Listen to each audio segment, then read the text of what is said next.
there, welcome to another heavy metal diecast video. So today's beast we've got here is the Bell Boeing V-22 Osprey. So the V-22 Osprey is a tilt rotor aircraft, built obviously by Bell and Boeing for the United States Air Force, Navy and Marines.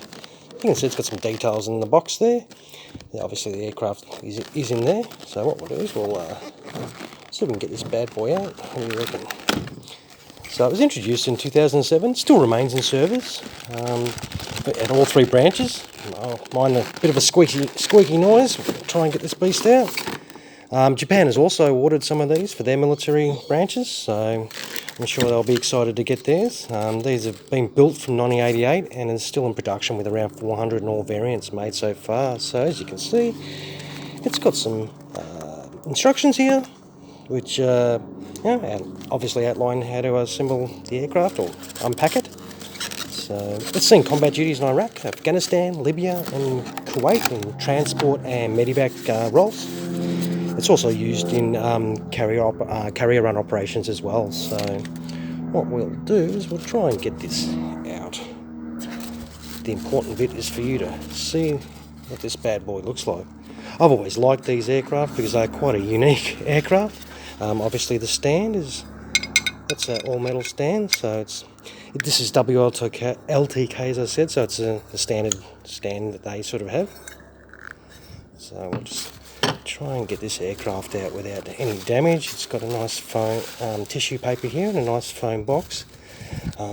Geez, I'm really hesitant how to grab this.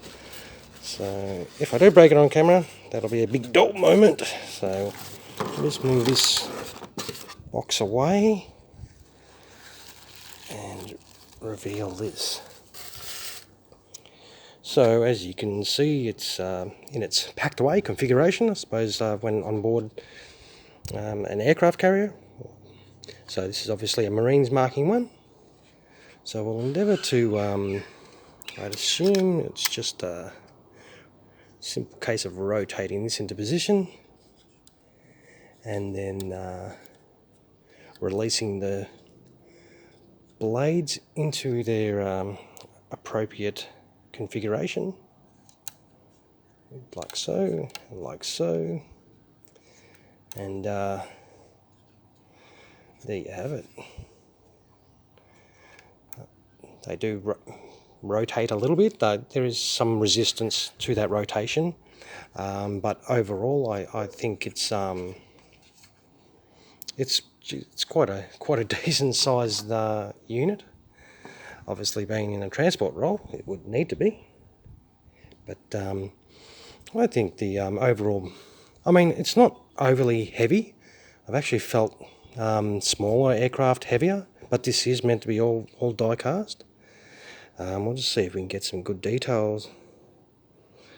The nice engine details there. We'll also have a look at those panel lines. See if we can see in the cockpit details there for you. It does have two pilots inside that cockpit there. We'll flip it over on its back, and you'll obviously there is where you put the stand. It is already in a wheels down configuration, which doesn't, me by now, it doesn't really bother me because that's how I will be displaying this aircraft anyway. We'll just, okay, so these do turn without too much drama, so you can put it into the takeoff position. If we just put this down like so, as you can see, here is a little bit of plastic protection. That is not a deformation of the paint or anything like that. I just have not taken that off, as you saw. I just took it out of the box then. The aircraft itself, look, overall I think I paid $80, and that was including delivery to me as well. I think overall, I think it's reasonable value. It is quite a decent sized aircraft, as you can see, and it is a unique aircraft. I think this is a pretty, tilt rotor aircraft. There's not too many of them in anyone's service at the moment. It's a very complicated design and took many years to sort of perfect. They have had their issues here and there, but I think it's a beast anyway. So I love it. I like this aircraft a lot. So I'm very happy to actually get one. So as you can see, it's fairly well made. I'd assume maybe there's other manufacturers that cost a bit more, and that will be making these out there. But I think overall, if you can see the details are quite good for the value of the model. $80 Australian. That was including the postage from overseas and GST and all that usual crap. But overall, I think it's pretty well detailed. I'm pretty happy with it. No, it's definitely pretty cool. Pretty cool bit of kit, as I say. So, but yeah, no, definitely pretty cool. So yeah, if you can get your hands on one of these, go for it. I recommend it. I reckon it's pretty nice bit of kit, as I like to say. So yeah, so this is I'll put this bad boy down here. We'll keep this short and sweet. I'll just try and keep these videos a little bit shorter. Everyone's got things to do, so people don't have a lot of time to watch some of my videos, which have been quite long. But obviously this is 1/72 scale diecast by WLTK. It was $80, including the postage to me here in Australia.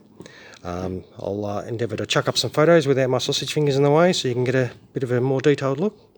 And yeah, so if you found this video helpful, give us a like, and even subscribe to the channel if you want to keep up to date with more videos I'll be chucking up in the future. Alright, have a great rest of your day, and cheers.